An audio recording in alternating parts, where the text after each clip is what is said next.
Welcome back sa ating programa, Kung Soy at Swerte.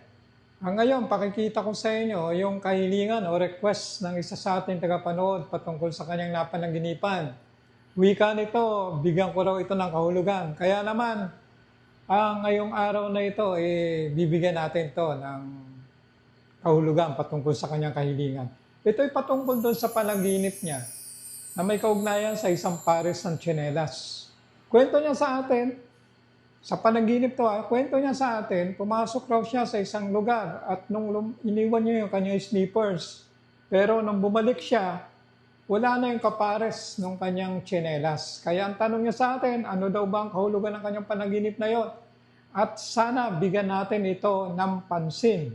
Dahil sa kanyang kahilingan, ay ito na, gumawa tayo ng isang AI video kung paano natin ipakikita ang patungkol doon sa meaning ng kanyang napanaginipan. Kaya ito na, panoorin niyo po. Ito na.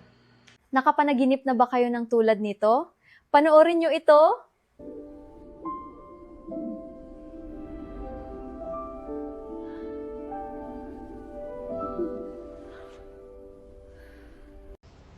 Naniniwala ka ba na may kahulugan ang bawat panaginip?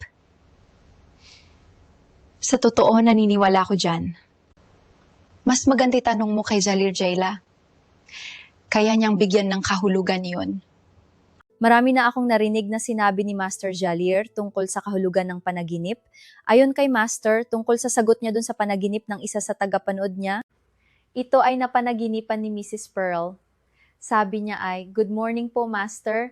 Nakapanaginip po ako ng tsinelas. Parang pumunta daw ako sa isang mall na iniiwan sa may pintuan ng tsinelas. Nung kukunin ko na ang tsinelas ko, sandals po na tsinelas, nawala po yung isang kabiyak ng nito. Ang ganitong panaginip ay may kahulugan na pwedeng maghiwalay ang mag-asawa. Isa itong panaginip na babala na hindi magandang pangyayari sa isang relasyon.